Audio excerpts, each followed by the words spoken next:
Quando a gente vai voltar nesse ensino, a gente volta em Adão. Só que, na verdade, nós não podemos voltar em Adão. Nós precisamos tentar conjecturar com o nosso entendimento humano, baseado em toda a Escritura, juntando todas as peças que as Escrituras nos dão, tentar entender o porquê Deus fez o homem em Adão. Então, quando a gente volta, o máximo que a gente volta é Adão, porque a Gênesis começa dizendo, né? No princípio fez céus a terra e tal, e aí vem e faz Adão. Mas e antes da criação do mundo? E antes da criação de Adão, de toda a humanidade em Adão? E antes disso, como que era? Sabe? E é aí que estão todas as respostas, de fato. E eu vou começar por aqui, quando a gente chegar lá na frente, você vai falar, cara, agora eu entendi. O fato é o seguinte, pastor, eu sempre faço assim, ó, imagina comigo, se você puder fechar os seus olhos para você se concentrar. Apaga o planeta Terra. Apagou? Apaga Adão. Apaga as estrelas. Apaga o Sol. Apaga tudo do universo. Só ficou a glória, onde Deus habita. Pronto, lá no reino dos céus, apaga os anjos. Apaga tudo. O que ficou? Ficou somente o Pai, o Filho e o Espírito Santo. O Pai, o Filho e o Espírito Santo na eternidade. Ou seja, nós voltamos na origem de tudo, lá no vazio, onde só está Deus, o Pai, o Filho e o Espírito, porque eles sempre existiram.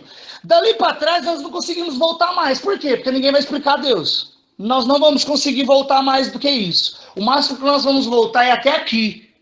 Então nós vamos ver um vazio e vamos ver um Deus Pai, um Deus Filho e o Deus Espírito. Deixa eu dizer uma coisa para você. Antes de Deus ser chamado de Deus e ser venerado e adorado como um Deus, antes de ser Deus, ele era Pai. Ele não era Deus. Por que não era Deus? Nesse contexto que nós divinizamos ele. Por quê? Porque não tem como ele ser Deus dele mesmo. Tipo, se eu fosse Deus, teria como eu ser Deus de mim mesmo? Não, eu teria que ter súditos, eu teria que ter servos. Sabe? Teria como eu ser rei de mim mesmo? Não, eu teria que ter um reino, eu teria que ter pessoas para me reinar. Então Deus não tinha como ser Deus dele mesmo, mas Pai ele era. Por quê? Porque ele já vivia na eternidade com o seu Filho, Jesus. E aí, presta bem atenção, que isso tudo explica todo o contexto que vai vir depois. Por quê? Porque por ele já ser um pai, antes da fundação de tudo, de tudo que existe, que hoje nós sabemos que existe, ele já era o pai. Antes dele ser chamado de Deus por qualquer ser, ele já era um pai. Porque o Pai, o Filho e o Espírito Santo já vivia na eternidade, numa comunidade perfeita em amor. Ali era perfeição em amor, era perfeição era, não é, né? Só que como nós estamos voltando lá atrás, vamos raciocinar com o nosso intelecto humano, com aquilo que na verdade nós conseguimos conceber. Então ele já era o pai, ele já tinha um filho e já vivia num relacionamento entre os três, numa comunidade perfeita em amor. E foi por causa disso, exatamente por isso, ele planejou fazer a raça humana. Porque se nós lermos Efésios capítulo 2, versículo 10, nós vamos ver o quê? A Bíblia diz assim, somos feituras dele, do Pai, de Deus, criados em Cristo. É como se, eu vou conjecturar para que a gente possa entender, mas no desenrolar vai ficar tudo bem claro. É como se Deus falasse assim, peraí, Jesus, meu filho, Espírito Santo, vem cá. Vamos fazer outros filhos? Vamos fazer vamos pegar você, Jesus, que é o meu filho, meu único filho, eu não tenho outro, você é o único. Deixa eu pegar você como forma. Sabe, se eu pegar uma forma de um bolo quadrado e pôr o bolo ali, vai ficar quadrado. Se eu pegar uma forma redonda, vai ficar redondo. Assim como for a forma, vai ser o bolo. Jesus foi a forma que Deus usou para fazer o resto de todos os outros filhos. Toda a raça humana que seriam feitos na configuração de filho. E aí Deus fala assim, vamos fazer? Vamos. E o que acontece? Deus então pensa o seguinte, Gálatas capítulo 4, versículo 1, deixa algo muito claro para mim, que se você parar para pensar o seguinte, Gálatas 4, versículo 1 diz assim, ó, se o herdeiro, que é o filho, for menino, imaturo, em nada ele é diferente de um escravo, um servo, ainda que ele seja senhor de tudo, dono de tudo. Sabe o que esse texto está falando? Está falando, eu tiro várias coisas desse texto. Primeiro, esse texto fala sobre maturidade, que Deus não vai deixar filhos imaturos governar. Segundo, que fala que se o filho não for imaturo, ele é maduro, então ele pode receber a herança. Agora, se o herdeiro for menino, imaturo, em nada ele é diferente do escravo, ele é igual ao escravo, ele é comparado a um servo, ainda que ele seja filho e dono de tudo. Mas ele só precisa o quê, então? Crescer e desenvolver. Sabe o que eu entendo aqui? Que o filho é herdeiro de tudo aquilo que o pai é dono. Se o filho é herdeiro de tudo aquilo que o pai é dono, uma vez que Deus chama Jesus e fala, vamos fazer todos os outros filhos na configuração de filho, toda a raça humana, vamos fazer eles em você, Jesus, que é a forma, vamos fazer ele como filho. E aí eu penso aqui que surge uma primeira coisa aqui, Deus não poderia fazer o homem lá no reino dos céus, por quê? Porque senão o filho, que somos nós, que somos a raça humana, iria ser governo também no céu, porque o filho é herdeiro de tudo que o pai é dono. Então, se Deus faz os homens no céu, lá onde ele habita, o homem iria governar com ele. O que ele faz? Ele planeja e fala, peraí, vamos criar então um reino para eles. Veja bem, eu vejo por que não poderia? Por causa do seguinte, senão seria um Deus quadrino, não um Deus trino. Seria um Deus Pai, Filho, Espírito Santo e o homem. Uma vez que Deus, se ele faz o homem na eternidade, lá no reino dos céus, lá ele seria governo, então o que ele faz? Ele não faz o homem lá. Ele cria um outro plano, ele fala assim, ó, vamos fazer diferente. Salmos 115, versículo 16. Os céus pertencem ao Senhor, mas a terra ele deu aos filhos dos homens. A terra é o reino que Deus deu para o homem reinar, ponto.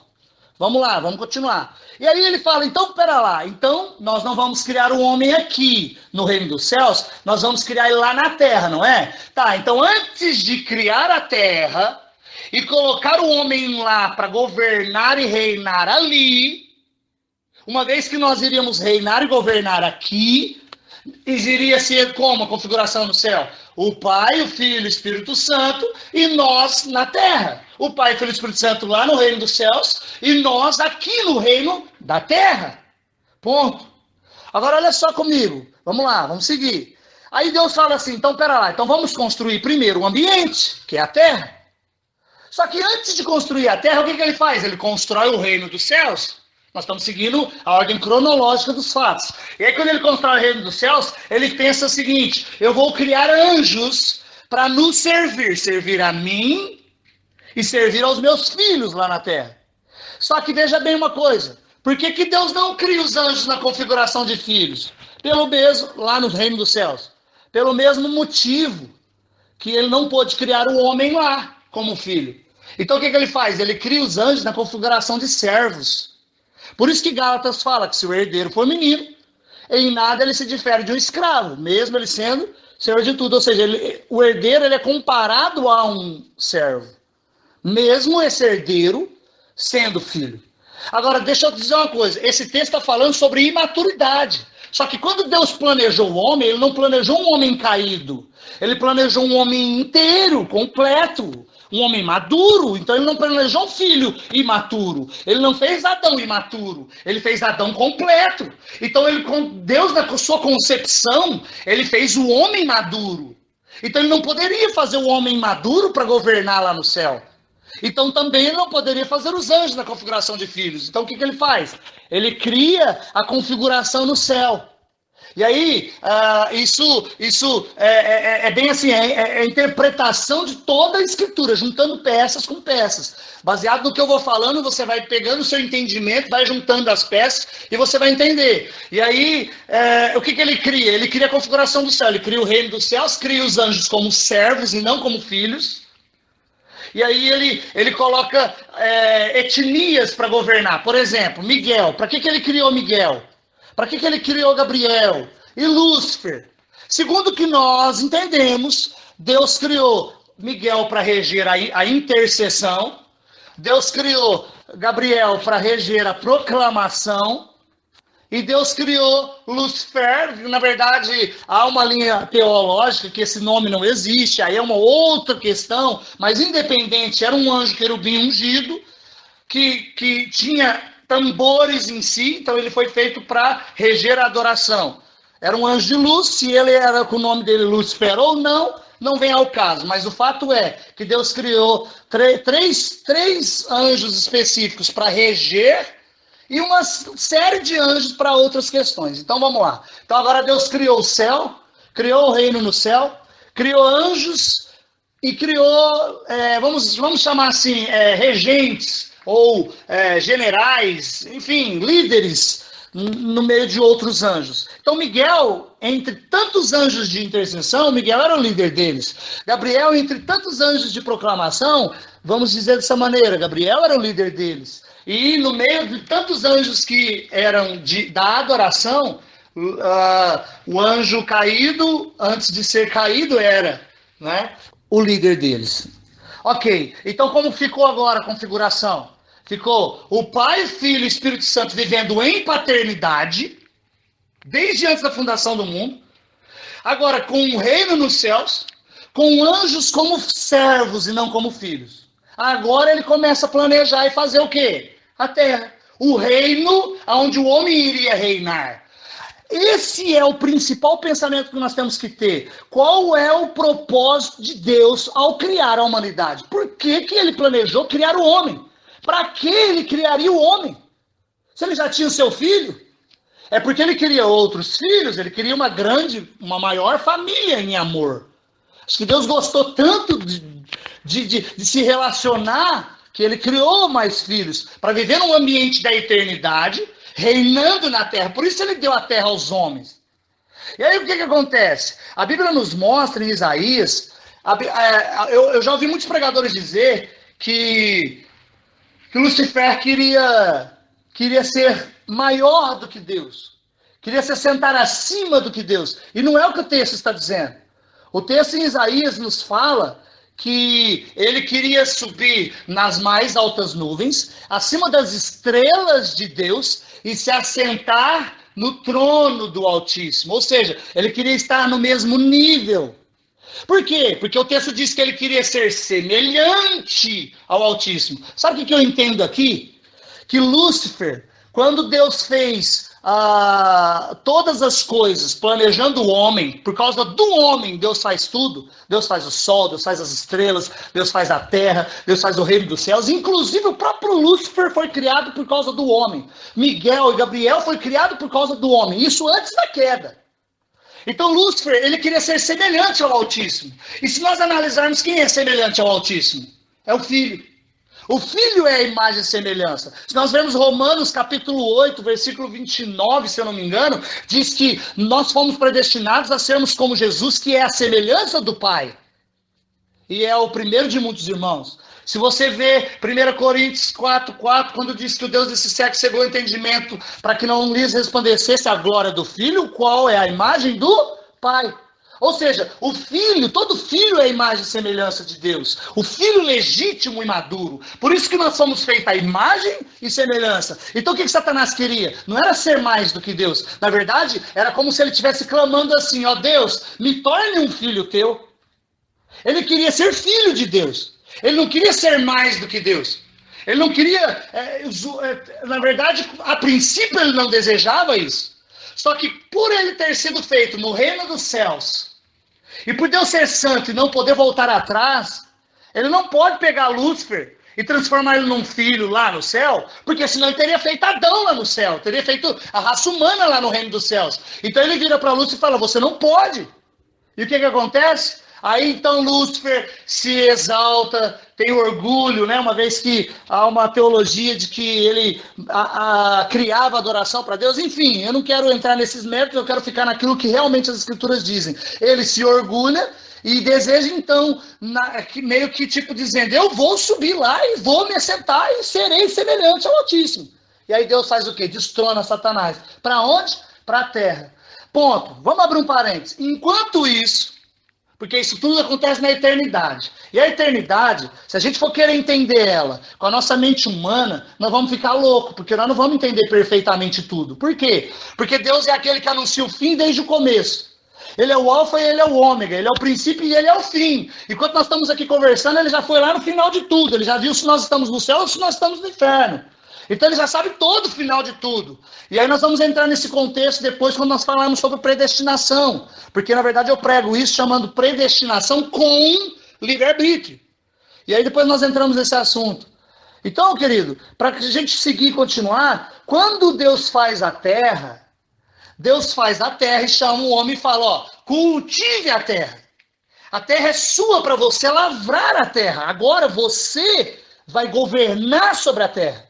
Agora você vai reinar na terra. Você vai governar sobre a terra, não sobre pessoas, como diz nosso pastor. Então, o que nós entendemos aqui? Que o homem foi feito para governar a terra, para reinar na terra. Aonde é o reino de Deus? Nos céus? O reino de Deus é o reino dos céus. E o do homem? Na terra, porque ele fez a terra e deu aos homens. Salmo 115, 16. Só que Lucifer, por ele ser inteligente e por ele ser um anjo, por ele estar num nível... Por ele ter sido feito um anjo, que era um querubim, que acessava a glória de Deus, há uma palavra em Ezequiel, o próprio Isaías viu também, João viu, que os serafins e os querubins são anjos que estão ali próximos do altar de Deus, então é os que estão mais próximos da glória de Deus. E a Bíblia diz que os anjos foram feitos um pouco maior do que os homens. E por ele ser feito um pouco maior do que os homens, ele entendendo um pouco mais da eternidade, o que ele faz? Ele entende que já que ele não pôde ser filho, porque ele quis ser filho e Deus não podia mais permitir, uma vez que Deus já tinha criado essa configuração, o que ele faz quando ele é destronado, quando ele cai? Ele pensa consigo, eu vou tirar o homem desse lugar de paternidade, de entender Deus como um pai, de se relacionar com ele como um pai, e aí eles serão semelhantes a mim. E aí, né, isso é uma imaginação minha. Agora o que eu vou dizer é uma imaginação minha. Uma vez que agora Satanás se parece com o homem, porque o homem se torna um servo quando cai, já vou explicar isso na sequência do entendimento, eu acredito que ele pensa que ele venceu sobre Deus, porque já que eu não posso me tornar um filho, então eu vou pegar os filhos e vou fazer com que eles sejam destituídos da paternidade de Deus. Então ele artimanha contra o homem, né? E tudo que eu vou dizer, querido, nós precisamos entender tudo isso dentro da linha do propósito eterno. Eu não posso pensar tudo isso que eu estou falando dentro do cronos do homem, dentro do tempo do homem, dentro do entendimento humano, porque o homem caído, ele não tem, segundo a ciência, 10% do uso do seu cérebro. Nós precisamos entender isso na divindade de Deus, no todo, pensando no todo, sabendo que Deus não perdeu o controle de nada, e que Deus sabia de todas as coisas, e que tudo, ainda que pareça que perdeu o controle, Deus não perdeu o controle. Deus nunca teve um plano B, ele sempre teve um plano A. Qual é o plano A? O porquê que Deus fez o homem? Esse é o plano A. Agora, o homem caiu, ele perdeu o plano A? Não. Deus aí então cria um plano adicional para levar um homem de volta ao plano original, ou seja, ele cria um plano B, que é a salvação, para agora levar o homem de volta. Deixa eu dizer uma coisa para você. Deus nunca pensou, antes de fazer o homem, quando ele planejou fazer o homem, Deus não sonhou em salvar o homem, em ter que salvar o homem. Por quê? Porque ele não fez o homem para cair. Se nós dissermos assim, que Deus planejou a salvação do homem, nós estamos compactuando com o pecado de Adão. Nós estamos dizendo que Deus compactuou. É como se estivéssemos dizendo o seguinte: ó Adão, eu te faço, aí você cai, aí eu vou e crio um plano de salvação para salvar o ser humano. Peraí. E não foi isso o plano de Deus. Deus não fez o homem para cair. Só que o homem caiu. E então Deus cria um plano adicional para salvar o homem. Então o plano de Deus nunca foi de fato salvação. Salvação é só um plano B. Por isso que quando nós falamos que salvação é uma coisa, reinar é outra. Por quê? Porque Deus fez o homem para o reino da terra. Agora, presta bem atenção que eu vou continuar a linha de raciocínio dentro da ordem cronológica, mas eu vou entrar dentro da explicação de fato do que é reino. Então é o seguinte, pastor, quando então Satanás planeja destituir o homem da posição de filho, e ele vem com todas as forças, se levanta contra a humanidade, a fim de que ele possa fazer com que a humanidade perca esse lugar. O que acontece? Ele é destituído. Vamos lá, nós estávamos falando que no céu tinha uma configuração. Qual era a configuração do céu? A paternidade, que era o Pai, Filho e Espírito Santo em paternidade, e o homem na terra, em paternidade com Deus.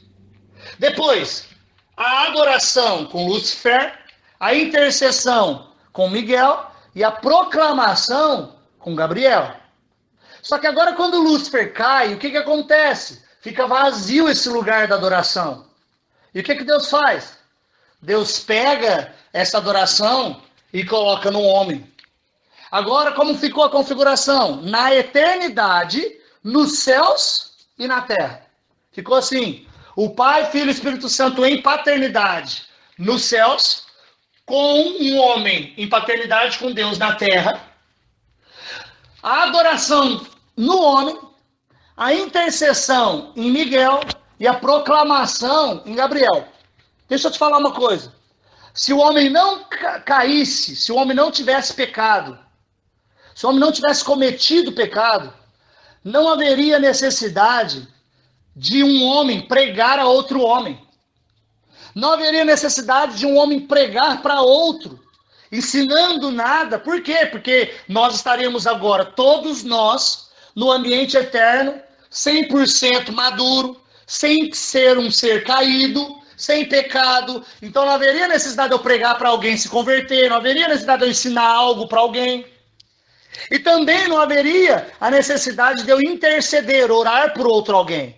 Por isso a adoração estava no homem, para o homem adorar a Deus. Mas a intercessão estava com Miguel e não no homem. E a proclamação estava com Gabriel e não no homem. Mas, uma vez que o homem cai, o que ele perde? Ele perde Deus? Não, ele perde o ambiente, ele perde o jardim. A Bíblia diz que antes da queda, Deus fez primeiro o ambiente. E no ambiente que Deus criou para se relacionar com o homem, para viver o propósito, o plano A de fato, não existia necessidades nenhuma. Se eu te perguntar, existia necessidade no jardim antes da queda?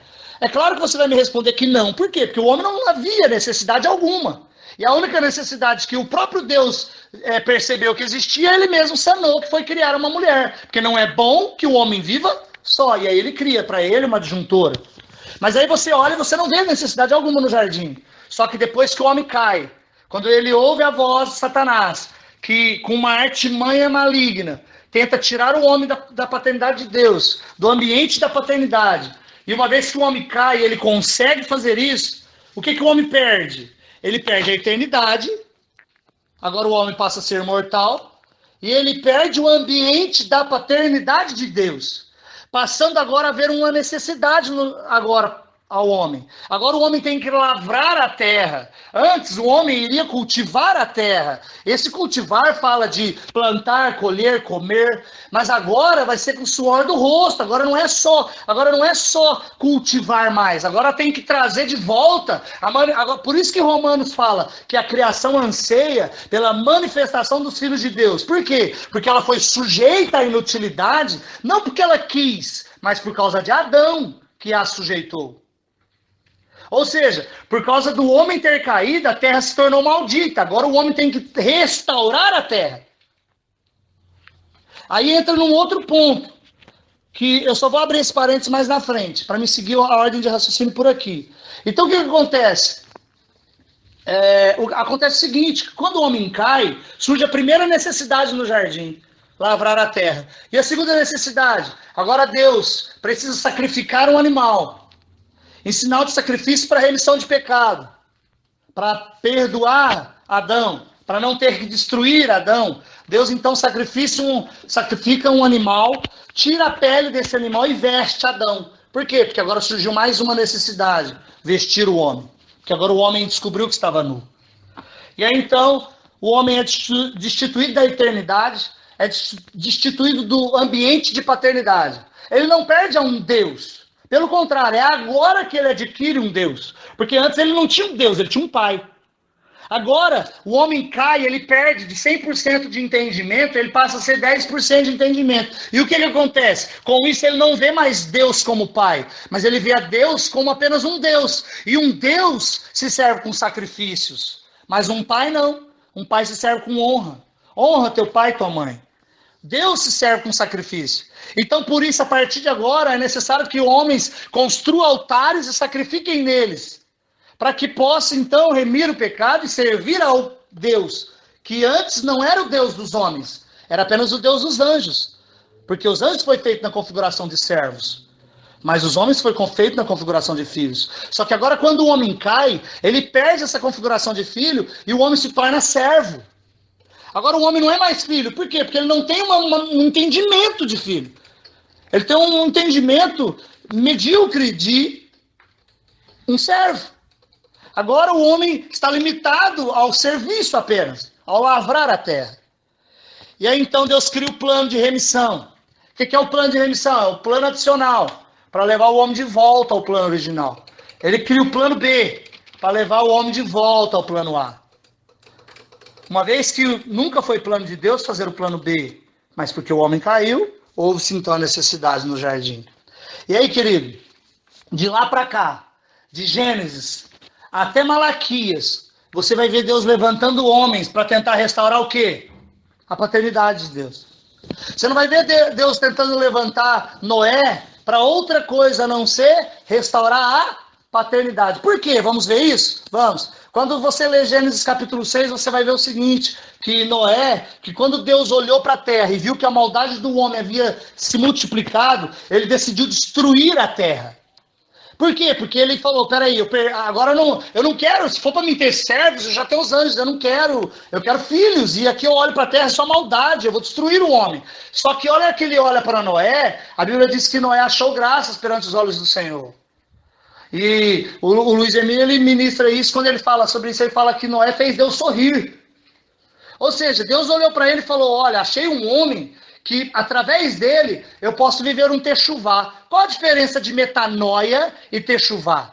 Quando a Bíblia diz que Deus se arrependeu num lugar e depois em outro lugar diz que Deus não é homem para que minta, nem filho do homem para que se arrependa, o que o texto está querendo dizer? Se num lugar diz que ele se arrependeu e outro diz que ele não se arrepende, que contradição é essa? Não é contradição, é que nós não entendemos a Bíblia no original. Nós sempre lemos as escrituras da maneira, sabe, naquele mundinho fechado nosso, naquele padrãozinho de entendimento nosso, e a gente acaba que engessa o que de fato as escrituras estão dizendo, porque a gente não consegue entender, então a gente fica naquilo mesmo, e não é assim que as escrituras Porque se você buscar entendimento, você vai entender o seguinte, que quando Deus se arrepende, ele vive um techuvá. Agora, quando a Bíblia diz que Deus não é homem para que minta, nem filho do homem para que se arrependa, está dizendo que Deus não vive uma metanoia. Porque arrependimento no grego é metanoia, arrependimento no hebraico é techuvá. Qual a diferença? É que no grego, metanoia significa mudança radical de mente. E Deus não precisa mudar a sua mente. Mas quando diz techuvá no hebraico, está dizendo o seguinte, que Deus, ou que a palavra techuvá significa voltar à origem. Ou seja, quando diz que Deus se arrependeu, techuvá, significa o seguinte, que Deus desejou voltar a como era antes. Então, quando Deus olha para Noé e vê que Noé pode ser um homem que ele pode fazer um techuvá, o que é o techuvá? Ele pode destruir toda a humanidade e fazer em Noé o que ele planejou em Adão. Ou seja, voltar na origem. Essa é a verdade relacionada a esse contexto. Então Deus olha para Noé e se arrependeu Deus de ter feito o homem. Ou seja, ele decidiu voltar ao plano original. Ou seja, trazer o homem de volta para aquele lugar que Adão perdeu. Agora que Deus levanta então Noé, para quê? Deus vai lá e constrói mais um ambiente, porque Deus é um Deus de ambiente, para fazer o homem ele fez o jardim, agora Deus vai lá e cria a arca de Noé, e chama Noé e fala, Noé, constrói a arca. Uma coisa é Deus criar, outra coisa é Deus construir. Então, Deus cria nele, e aí ele chama Noé da planta da arca para Noé. Noé vai lá e constrói. E o que acontece? Noé entra na arca. E aí Deus destrói toda a humanidade, ou seja, vive um techuvá. Volta à origem. Agora, um homem recomeça tudo novamente, como foi com Adão. Só que olha só uma coisa, se você estudar cientificamente, biologicamente, né? Acho que no contexto da agricultura, se você estudar, você vai descobrir que se eu sair agora e plantar uma vide, uma plantação de uva, eu vou demorar aproximadamente de 7 a 12 anos, aproximadamente, para colher as primeiras uvas maduras. Pode pesquisar isso para você ver. Ou seja, do dia que Noé saiu da arca, porque a Bíblia diz que quando ele saiu da arca, aí a Bíblia não mostra o tempo, mas mostra que ele apareceu cultivando vinha, e aí ele bebe do vinho, se embriaga, e o filho vem, zomba dele, e ele amaldiçoa o próprio filho. Só que se nós estudarmos quanto tempo tem dentro disso tudo, nós vamos descobrir que teve de 7 a 12 anos. Por quê? Porque ele saiu da arca hoje, plantou uma uva amanhã, e depois de 7 anos que ele vai poder colher, 7 ou 12 anos que ele vai poder colher, para poder começar a fermentar para depois beber.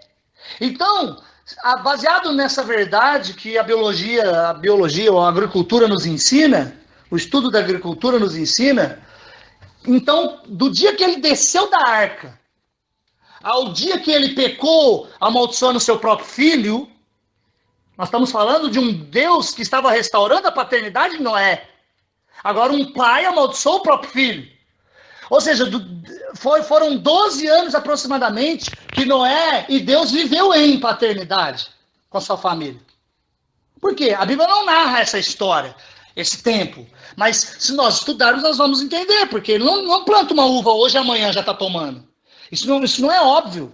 O óbvio é que ele plantou, ele teve que esperar ela nascer, ele teve que esperar dar fruto, ele teve que apanhar o fruto, ele teve que amassar a uva, ele teve que colocar em algum lugar para fermentar, para depois beber.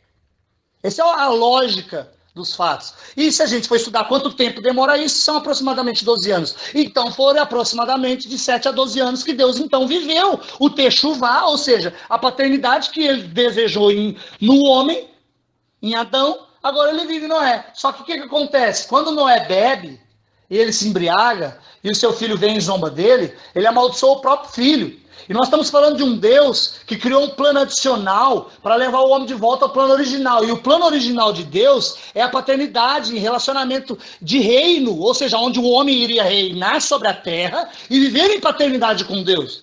Essa é a verdade. Esse é o plano original de Deus. Deus não fez o homem para outra coisa a não ser se relacionar com ele. E para isso deu a terra para o homem governar e reinar nela. Só que aí Noé, vai lá e amaldiçoa o próprio filho. Nós estamos falando de um Deus que restaura a paternidade, e aí nós vemos um pai que amaldiçoou o próprio filho. Perdeu-se a paternidade. E aí então Deus faz o quê? Quem que ele amaldiçoa? Ele amaldiçoa Cã, que é pai de Canaã. Ou seja, ali agora nós vemos um legado de maldição passando de pai para filho. Por quê? Porque Deus é um Deus de paternidade. Deus é aquele que visita a maldade dos pais nos filhos. E também abençoa os filhos na bênção dos pais. Então, querido, para a gente seguir o raciocínio, então agora Deus faz o quê? Ele precisa levantar alguém para levar para Canaã, para abençoar Canaã, para devolver a paternidade a Canaã, que é um filho de Noé, que é o neto de Noé, amaldiçoado pelo próprio vô. E é por isso que essa terra era seca e era deserta, porque ela era uma terra maldita. E aí se você ler Gênesis 11, versículo 27, você vai ver Deus chamando Terá, pai de Abraão, num testemunho interior. A Bíblia não diz assim, e Deus falou com Terá. Não diz dessa maneira. Mas você vai ver ele sozinho. E eu não acredito que nada é sozinho, porque dele, por ele, para ele são todas as coisas. Então eu acredito que ele mesmo, sabe, como um testemunho interior, como que uma voz que fala dentro do coração de Terá, que disse a Terá, sai daí e vai para Canaã. E se você ler Gênesis 11, 27, você vai entender isso. Que ele saiu de Ur para ir até Canaã. Só que ele parou em Harã. Ele parou numa cidade e habitou ali e morreu ali. E Deus não para numa geração que para no meio do caminho. Assim como ele não parou em Noé, que é um pai que amaldiçoou o próprio filho, Deus não para numa geração que para no meio do caminho. Então Deus levanta Abraão. Abraão, sai da casa do teu pai, porque teu pai não tem uma mente de conclusão. Ele para no meio do caminho. Então vai você para o lugar que eu vou te mostrar. E que lugar é esse? Canaã. E aí Deus falou para ele assim, ó, eu te darei uma herança, que são seus filhos, e eu te darei uma promessa, que é a terra prometida. E essa terra mana leite e mana mel. Mas, na verdade, se nós lermos Gênesis 12, acho que do versículo 11 em diante, nós vamos ver, querido, que a terra não manava leite e mel, como Deus disse. A terra era seca. Tanto que quando Abraão, chega ali, a terra é seca, e ela tem fome, ela possui fome naquela terra, o que ele faz? Ele foge para o Egito. Presta bem atenção nisso. Agora, Abraão, que Deus estava levantando para devolver a paternidade. Por que devolver a paternidade para Canaã? Porque se você ler Cantares capítulo 4, versículo 11, você vai ver que a Bíblia está nos dizendo que leite e mel estão debaixo da nossa língua. Está escrito assim, ó, pomba minha, noiva minha, leite e mel estão debaixo da sua língua. Ou seja, estava debaixo da língua de Abraão. Ele iria plantar leite e mel, ele iria, jogar na terra o que ele possuía, abençoando a terra, e a terra iria devolver a ele, ou seja, ele iria entrar num lugar de governo sobre a terra, reino sobre a terra novamente. E aí ele iria abençoar Canaã, porque ele iria plantar a bênção e iria colher em abundância leite e mel. Só que ele não entendeu isso. E aí ele foge para o Egito. Agora olha só, eu te disse que Deus prometeu para ele uma herança, que são seus filhos, que viria através de Isaac, e Deus prometeu a terra. Quando ele chega na terra, ele vê que tem fome. Ou seja, ele chega na terra da promessa e vê que tem fome. E por causa da promessa, por conta que a promessa não estava como ele esperava que estaria, ele foge para o Egito. O que ele faz no Egito? Ele negocia sua esposa com o faraó. Ele entrega a sua esposa para o faraó. Veja bem, ele entrega aquela que seria progenitora da sua herança, dos seus filhos. Sabe o que significa isso? Um homem, uma paternidade que negocia os seus filhos com o faraó, com o sistema babilônico. Ou seja, faraônico, né? Que é o mundo. Sabe o que nós entendemos aqui? Que por causa da promessa, que é material, terrena, ele quase perde a sua herança, que é espiritual e eterna, que são seus filhos, que é o seu legado, queria passar de geração após geração, queria perpetuar o seu nome sobre a terra. Quase que ele perde. Por quê? Porque Deus sempre cria um plano adicional para levar o homem de volta ao plano original. Aí Deus cria uma circunstância lá, o faraó começa a sonhar, aí o faraó descobre que aquela mulher não era irmã nada, coisa nenhuma, mas era esposa de Abraão, e aí então o faraó fala, vai embora daqui. E aí ele vai embora, e para onde ele vai? Ele vai de volta para a terra que quando ele foi, tinha fome. Só que olha só que coisa interessante. Deus, ele entende o homem. É por isso que Jesus veio se tornar homem. Porque Deus entende o homem. Por quê? Porque Abraão não tinha uma referência paterna. Abraão não tinha um pai de conclusão. Seu pai parou no meio do caminho e não concluiu o propósito. Abraão também não poderia cumprir o propósito sem ter uma referência paterna. Então, por isso ele foge para o Egito. Mas agora, quando ele está voltando do Egito, Deus, entendendo isso, faz diferente. Peraí, vamos levantar um que vai ministrar paternidade sobre a vida dele. Agora, uma vez que ministra paternidade sobre a vida dele, ele vai poder voltar para a terra e abençoar aquela terra. E aí, então, Deus levanta que eu acredito, particularmente, é um pensamento meu.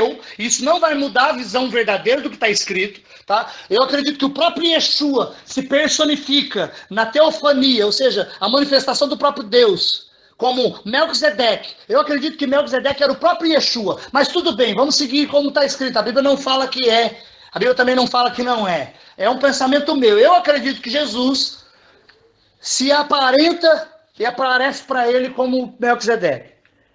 Enfim, se não é Yeshua, é um outro pensamento. A questão é que um homem chamado Melquisedeque, que é chamado rei de Salém, que ninguém sabe de onde veio, nem ninguém sabe para onde foi. E Hebreus capítulo 7 fala dele como que a ordem de Melquisedeque, que Jesus veio e estabeleceu esta ordem. Por isso que eu creio que Jesus, na verdade, ele já manifestou ali porque tinha propósito. Até porque todo o Antigo Testamento, uma vez que Deus agora quer levar o homem de volta à paternidade, o maior exemplo de paternidade é Jesus. Então todo o Antigo Testamento aponta para Jesus. Então, Jesus aparece para ele, enfim, vamos levar a linhagem da maneira que a Bíblia diz. Então Melquisedeque aparece para Abraão e ministra sobre Abraão, dando a ele pão e vinho. Isso fala do quê, querido? Da Santa Ceia, do corpo de Cristo. Então, ele ministra o corpo de Cristo a Abraão. Isso nos fala que agora um homem veio trazer a Abraão referência de paternidade. Por quê? Porque ele, em vez de pedir coisas, ele abençoa Abraão, dando coisas. Ele dá primeiro a Abraão pão e vinho para comer. E a Bíblia nos mostra que antes disso, quando ele estava voltando do Egito, ele tendo que buscar o seu sobrinho, que participou de uma guerra lá, um homem que não estava entendendo o reino, e por isso que ele acabou sendo escravo houve uma guerra de reinos ali, 5 reinos contra 4. Houve uma guerra ali, aí Ló acabou que foi levado cativo. Aí Abraão venceu essa guerra e trouxe Ló de volta. Aí o rei de Gerar pede para ele, dizendo assim, me dê para mim as pessoas. E Abraão disse, não vou te dar as pessoas. E aí depois esse rei falou, então me dê as coisas, os bens. Ele disse, não vou te dar nada. Ou seja, aqui tem um homem pedindo coisas para ele, me dá, me dá, me dá. Só que quando ele encontra com Melquisedeque não diz a ele, me dá. Melquisedeque diz aqui, toma aqui pão e vinho para você comer e se alimentar. Para que você possa continuar a viagem. E ele entende, ali Deus ministra o coração dele, o manto da paternidade. Agora sim, ele pode voltar e plantar leite e mel na terra que ele vai colher com abundância. Tanto que a Bíblia nos mostra que ele entendeu de fato, porque quando ele chegou na terra, a Bíblia diz em Hebreus capítulo 11, que ele habitou em tendas ali naquela terra, que era toda a promessa dele. Por quê? Porque ele entendeu que por causa da promessa ele quase perdeu a herança. Aí quando ele volta para a promessa e ele está ali na promessa, ele habita em tendas, porque ele almejava uma herança superior, algo muito maior. Ele entendeu que havia uma cidade que Deus estava construindo. Ou seja, uma vez que Deus fez o homem para reinar sobre a terra, Deus iria restaurar e fazer com que essa cidade descesse. Quando nós falamos de novos céus e nova terra, quando nós falamos da nova Jerusalém que desce do céu, Abraão viu essa cidade. Agora presta bem atenção numa coisa. E aí então Abraão, ele entende, habita em tendas.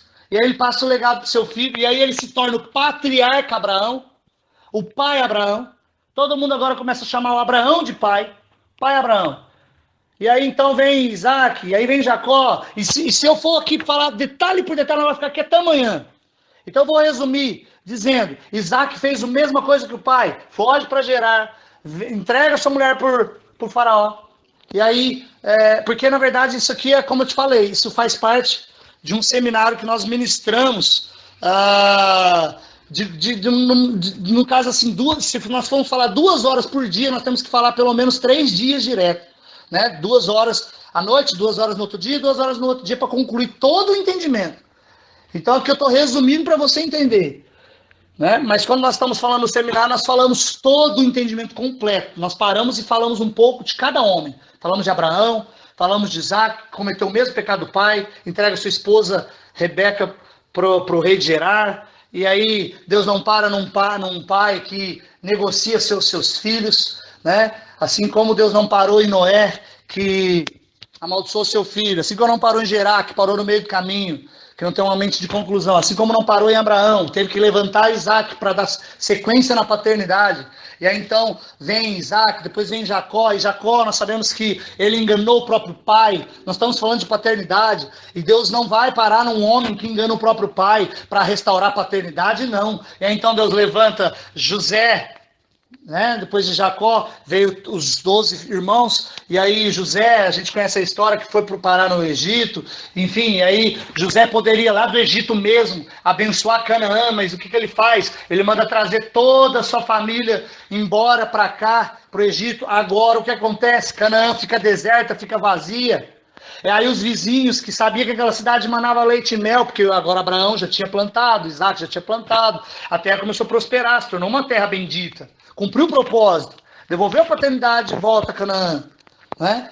O legado de Noé. E aí então, agora os vizinhos, eles possuem a terra.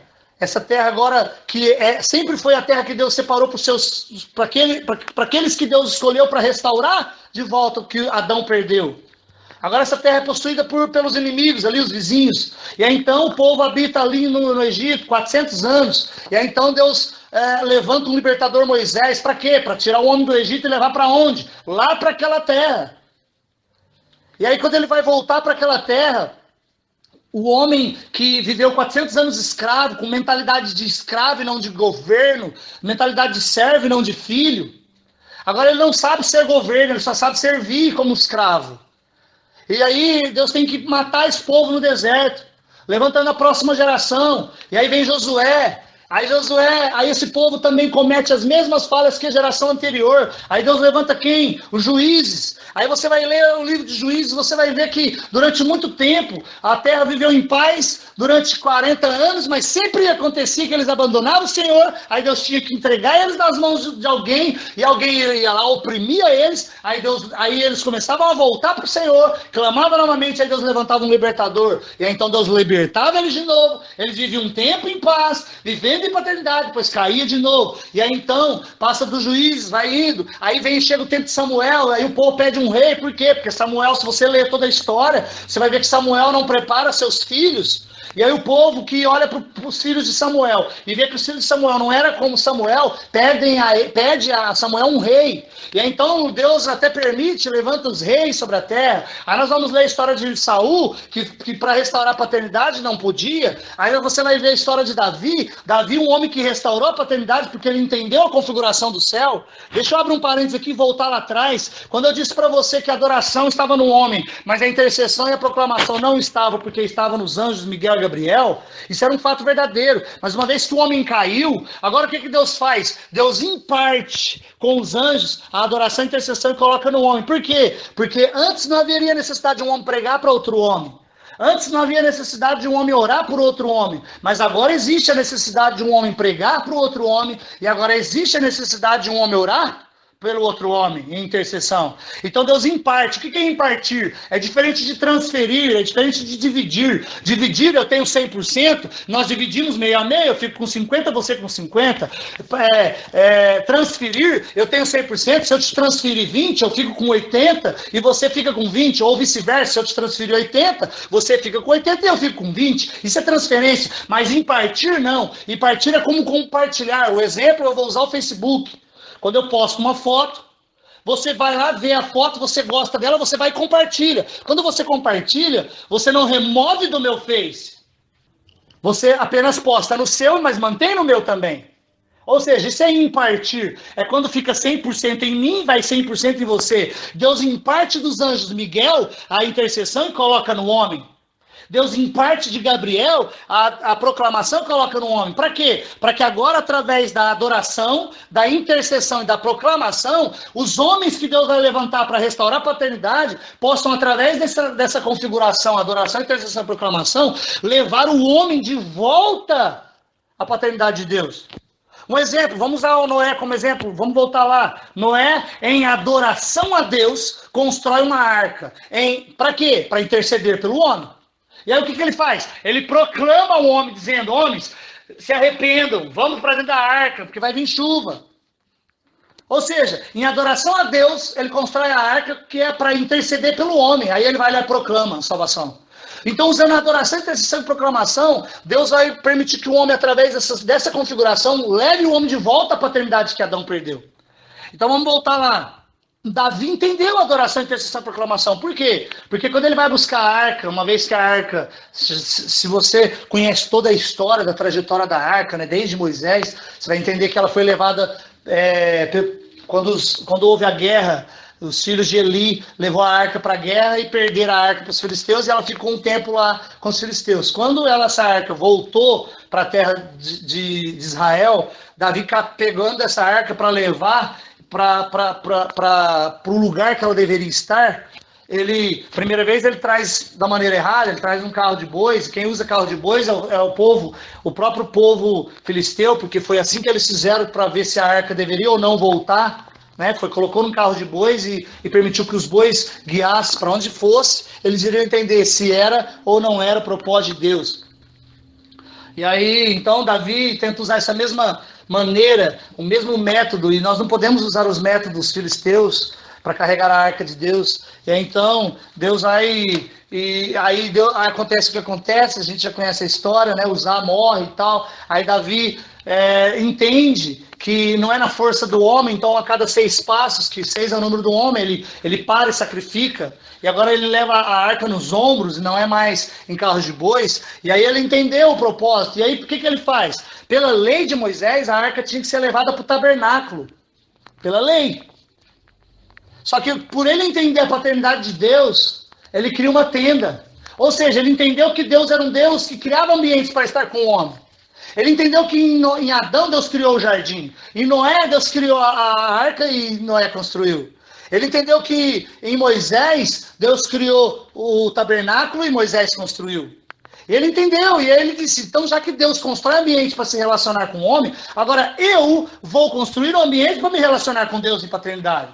E aí ele chama 3 famílias, Amã, Jedutum e Asaf, que fala da adoração, intercessão e proclamação. Se nós traduzirmos esses nomes para o original, nós vamos ver Amã, Jedutum e Asaf como adoração, intercessão e proclamação, ou seja, ele entendeu a configuração de Deus, a configuração dos céus. A Bíblia diz que, em Salmos, que ele viu a glória de Deus, ele viu o trono de Deus, ele viu como que era lá. Então ele estabelece a adoração 24 horas, através dessas 3 famílias que representam a adoração, intercessão e proclamação. Então ele coloca a tenda nesse lugar. E aí eu imagino o seguinte, um homem que está trazendo a arca para levar para o lugar correto, que seria lá no tabernáculo, ele levando a arca para a tenda, e eu vejo o sistema religioso babilônico dizendo assim, você não pode levar a arca para aí, porque o certo é você levar a arca para o tabernáculo, é como se estivesse dizendo assim, você está fazendo errado, não é desse jeito assim, está escrito que tem que ser assim, está escrito, por quê? Porque eles não entenderam, hoje o Luiz falou um pouco sobre isso, porque não entenderam Deus mudando o tempo,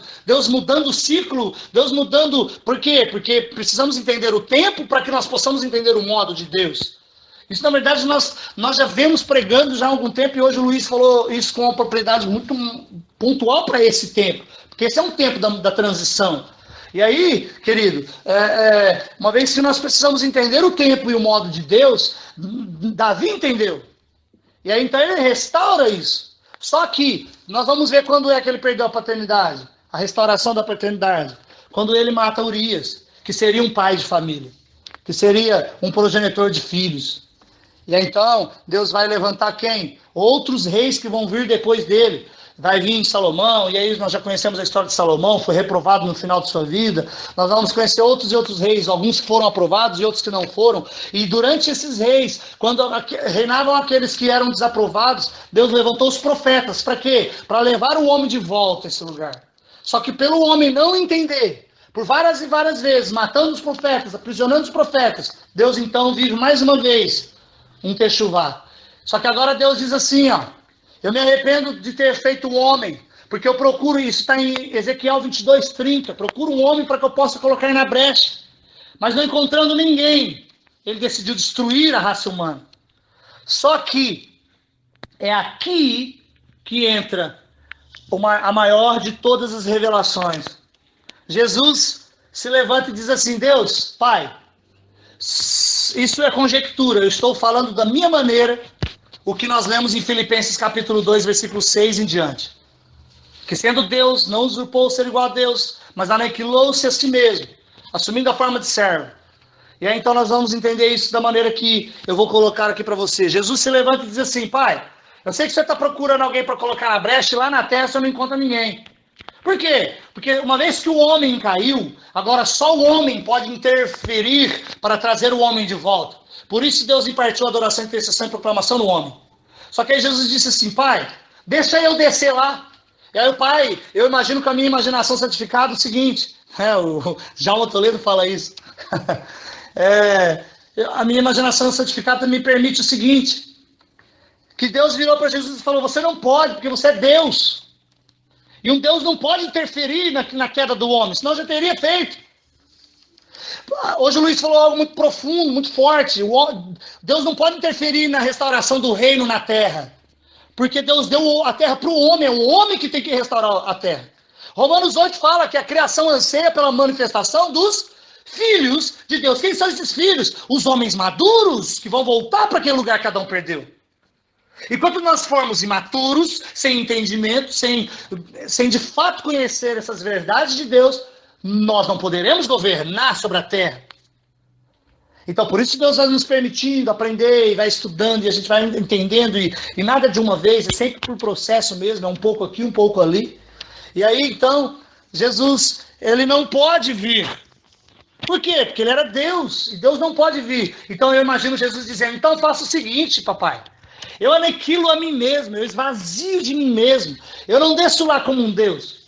Porque eu sendo Deus, eu não tomei por usurpação ser igual a Deus, mas antes eu aniquilo a mim mesmo e assumo a forma de servo. Por quê? Porque o homem caído se torna servo. Agora Jesus se torna um servo. Sem pecado, santo, porém na configuração de um homem, não na configuração de um Deus. A Bíblia diz em Filipenses capítulo 2, versículo 6, que ele, sendo Deus, não usurpou ser igual a Deus, mas aniquilou-se, esvaziou-se a si mesmo. Eu imagino um Deus que tirou a sua coroa de glória, tirou a sua capa de rei, pegou o seu cetro, encostou no trono, tirou a sua divindade, porque ele se esvaziou dela, e se tornou um homem comum como eu e você. A diferença de Yeshua para mim e para você e para os outros demais profetas é que Jesus tinha uma tríplice unção. Qual é essa tríplice unção? Nós sabemos que para cumprimento do propósito do Antigo Testamento, Deus levantou 3 tipos de pessoas, onde essas 3 tipos de pessoas seriam apenas elas que receberiam um poder do Espírito Santo, que seriam os profetas, os sacerdotes e os reis. Então Jesus, ele tinha a tríplice unção sobre ele. Por quê? Porque ele era o rei dos reis, ele era o sumo sacerdote e ele era o maior de todos os profetas. Então a diferença de Jesus, de mim e de você, é que ele possuía a tríplice unção. Nós não, nós possuímos apenas a unção do Espírito. Só que existe uma profecia para o tempo do fim. Eu já vou chegar nela, que diz que nos últimos dias, antes que venha o grande e terrível dia do Senhor, que fala do arrebatamento, que é grande para muitos, terrível para outros. Deus enviaria quem? O profeta Elias. O profeta Elias não fala da pessoa de Elias, mas fala do perfil profético de atuação, ou seja, a maneira que Elias atuou. Fala do Espírito Santo, que atuou através de Elias. Fala que o Espírito Santo vai revestir pessoas com esse perfil de Elias, que vai agir como Elias agiu. Para quê? Para converter o coração dos pais aos filhos e dos filhos aos pais, ou seja, para restaurar a paternidade.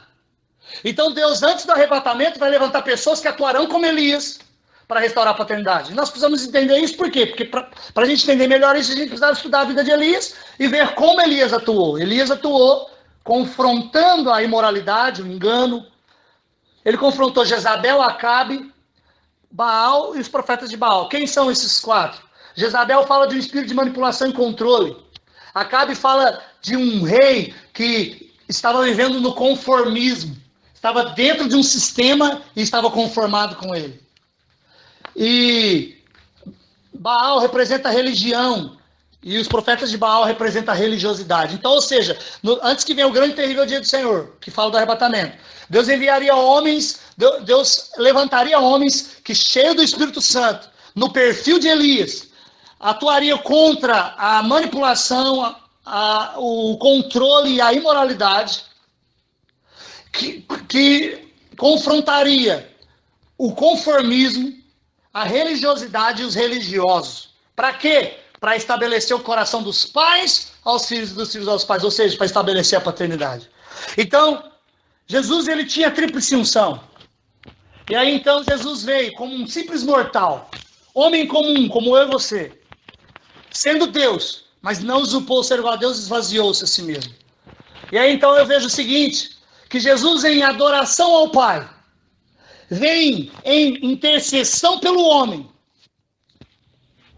proclamando a paternidade de Deus, porque ele não falou de outra coisa a não ser do reino do Pai.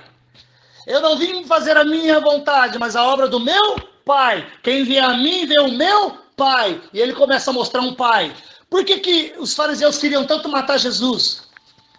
Porque quando os fariseus olhavam para Jesus, até enquanto ele fazia milagre, curava enfermo, expulsava os demônios, enquanto Jesus estava fazendo essas coisas, ninguém queria matar ele. Mas quando ele disse que era o Filho de Deus, quiseram matar ele. Por quê? Porque a humanidade, em Adão, perdeu a consciência de filho e não mais entendeu Deus como um pai. Eles viam apenas Deus como um Deus.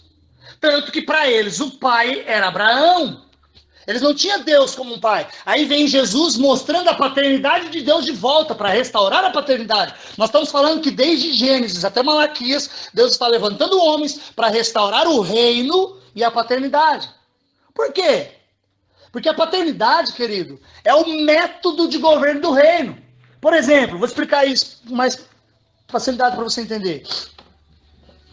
Se nós formos para os Estados Unidos, qual é o método de governo dos Estados Unidos? É o socialismo ou o capitalismo, né? Se nós formos para a Inglaterra, lá é a monarquia, reis e rainhas. Se nós formos para Cuba, qual o método de governo de Cuba? É o comunismo. E aqui no Brasil é o socialismo, a democracia, não é? Pois é. Estava se tornando comunismo, agora está voltando aí para o imperialismo. Enfim. Então, qual é o método de governo da terra? Existem vários. Então, qual é o método de governo do reino? É a paternidade. Assim como o comunismo é de Cuba, a paternidade é do reino. É através da paternidade que nós vamos governar. Homens que entendem seu posicionamento como filhos é que podem governar sobre a terra. Por isso que o reino dos céus pertence ao Senhor, mas a terra ele deu aos filhos dos homens. Então Jesus vem em adoração ao Pai. Ele vem na terra em intercessão pelo homem. E ele proclama a paternidade de Deus. Morrendo na cruz, cumprindo o propósito, o que ele faz? Ele restaura a paternidade? Sim. Mas o que ele faz? Ele deixa uma porta aberta. Agora, entender isso é muito profundo. Por quê? Porque muitos pensam que aceitou Jesus, acabou, e não é essa a verdade. A Bíblia diz que João capítulo 1, versículo 12, diz que Jesus, no versículo 11 e 12, diz que Jesus veio para os povos deles, que eram os judeus, que Deus levantou para poder restaurar a paternidade.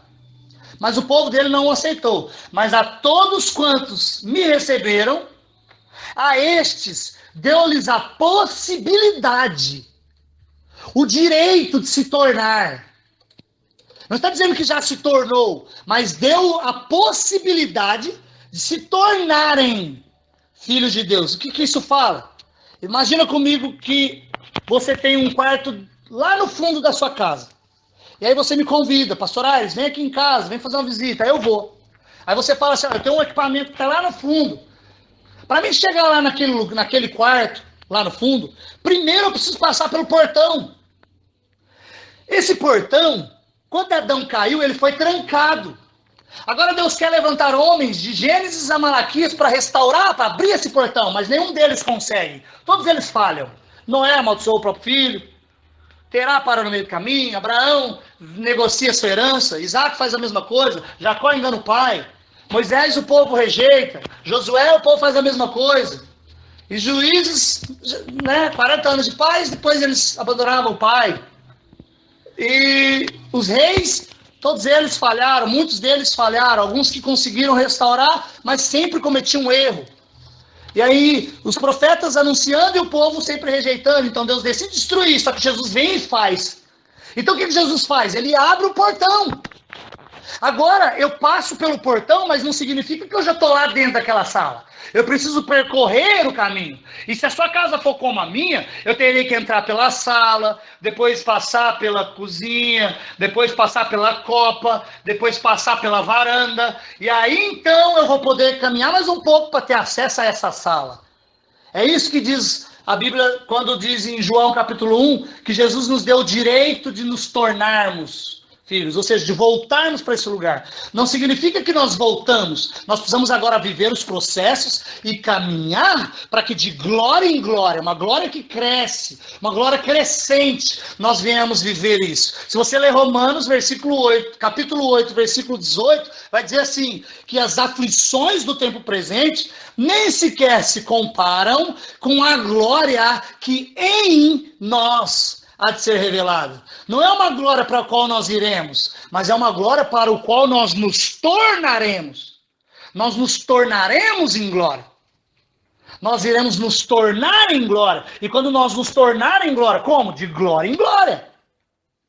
Olhando como que num espelho, até chegar a ser dia perfeito. É ao passo que nós vamos caminhando, até que chegar ao dia. Aí nós veremos como ele é, e assim seremos como ele. E aí então, nós entraremos de fato nesse ambiente. Então, Jesus abriu a porta, mas nós precisamos percorrer o caminho. E esse caminho fala do que o José Rodrigues nos ensina. O átrio, o santo lugar e o santo dos santos. Quem entender e tiver uma mentalidade de governo, uma mentalidade de filho, e caminhar nesses processos, ele vai passar pelo átrio, ele vai passar pelo lugar santo e vai entrar no santo dos santos. Por quê? Qual é o propósito de Deus? Qual é o plano A? Relacionamento com o Pai.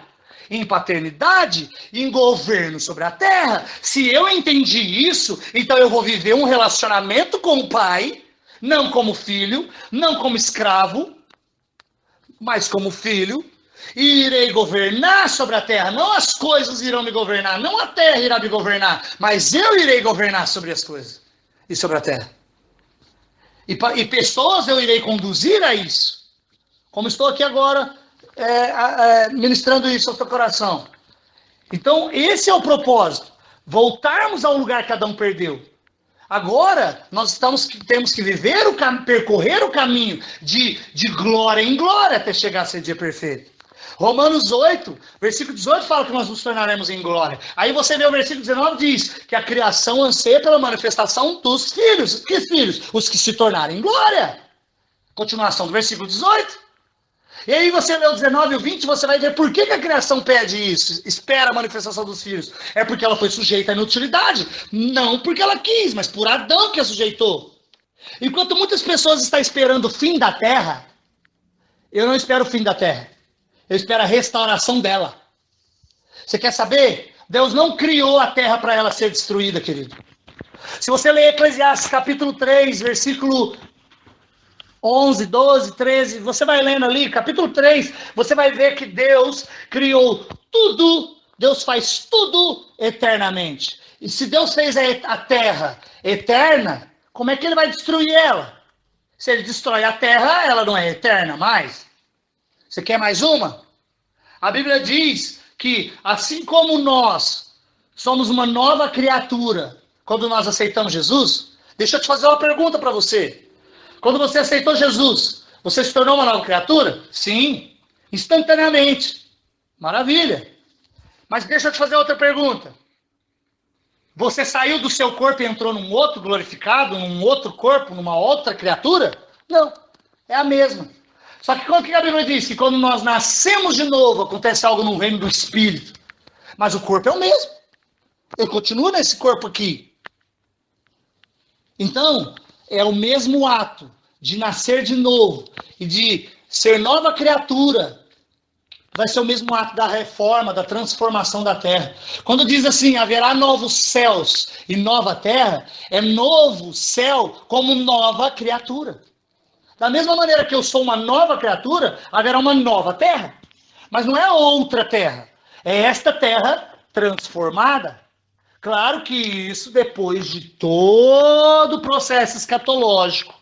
Depois do tempo da grande tribulação, depois do reino do anticristo, depois do milênio, depois de tudo, Jesus irá habitar conosco nessa nova terra. Porém, dentro da eternidade. Agora, querido, num ambiente eterno. E não me peça para explicar fisicamente a eternidade, que não tem como. Só se discerne espiritualmente as coisas espirituais. E eu te digo que será essa terra? Sim. Como? Não sei te dizer. Só sei que será uma nova terra. Será essa mesma terra. Por quê? Porque a Bíblia diz que esta terra aguarda a remissão.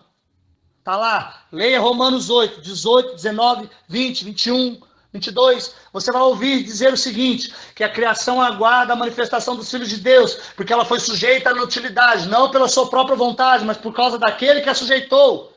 E ela aguarda a manifestação dos filhos de Deus no quê? Na esperança que ela seja liberta do cativeiro da degeneração ao qual se encontra, através da gloriosa liberdade que vai ser entregue aos verdadeiros, genuínos, maduros filhos de Deus. Então, quando nós alcançarmos esse lugar de volta, nós iremos sim governar sobre a terra. Já agora, porque venha o teu reino, a nós, na terra, como é no céu. Então nós iremos já começar uma mente de governo, já começar uma mente de filho, e já começar a governar na terra. Aí sim virá o arrebatamento, Jesus levará a sua noiva, e ficará aqui todo aquele processo. E depois vai ter o milênio, depois vai ter o Armagedon, a guerra lá. Enfim, quem vai guerrear com ele? Só aqueles que estiverem, que reinarem com ele antes, que vão governar e reinar com ele depois. Então, o reino, querido, tem tudo a ver com o antes da fundação do mundo. Deus quer nos levar de volta para a origem, não para o futuro. O céu não é o meu futuro, o céu é a minha origem, eu vim dele. Deus quer me levar para antes da queda. Imagina Adão sem pecado. Pronto, é nesse lugar que Deus quer nos levar de volta. Para isso ele vai reformar tudo. E é por isso que nós vivemos. Então, querido, o reino está implicitamente ligado com governar sobre a terra, vivendo em paternidade, em profundo relacionamento com o Pai, através da adoração, da intercessão e da proclamação, aonde nós nos tornaremos em glória e iremos restaurar todas as coisas. Então, por isso que nós estamos pregando um avivamento, onde pessoas vão entender isso tudo. Sabe, você ouvindo esse áudio umas 10 vezes, entendendo tudo isso, importa que você entenda, porque você não pode reproduzir o que você ouviu, mas você pode reproduzir o que você entendeu. E aí você vai ministrar isso na tua igreja, e a tua igreja vai entender, e aí os membros da sua igreja vão pregar isso para quem conhecer, e assim, querido, nós não nos ajuntaremos dentro das plataformas das 4 paredes para ficarmos dentro das 4 paredes, não, nós nos ajuntaremos lá dentro para que a gente possa manifestar o que a criação tanto anseia, a remissão dela. Então eu não creio na destruição do planeta, não está escrito isso. Pô, outra coisa, ninguém vai morar no céu. Não está escrito isso na Bíblia. Nós iremos morar na nova terra. Porque os céus pertencem ao Senhor, mas a terra Ele deu aos filhos dos homens. Haverá novos céus e nova terra. E por que novos céus? Porque quando Satanás caiu, ele fez um estrago nos céus também. Tanto que a Bíblia diz em Colossenses, eu não vou me lembrar exatamente o texto, onde está. Mas em Colossenses, diz que Jesus restaurou consigo mesmo todas as coisas, tanto nos céus como na terra. Ou seja, ele restaurou a sua ação, restaurou também os céus e restaurou a terra. Agora isso fala dentro da eternidade. Uma coisa é nós olharmos as coisas dentro do Kairos, outra coisa é nós olharmos dentro do Cronos. E outra coisa ainda é olharmos tudo dentro do Aion, que é a eternidade. Então, querido, eu sei que é muita informação, é muita coisa. Eu falei aqui, eu resumi o seminário de 4 dias, 3 dias. Em não sei quantas horas nós estamos aqui. Aqui parece 54 minutos, fora os outros áudios, né? Então, eu fiz um resumo, querido, para que você possa entender de fato, sabe? O que é de fato reino e o que é de fato paternidade. Nesse contexto de reinar sobre a terra. Então a minha recomendação é que você ouça este áudio 1, 2, 3, 4 vezes, 5 vezes, até você entender profundamente essa revelação, querido, ao ponto que você possa impartir com os teus filhos.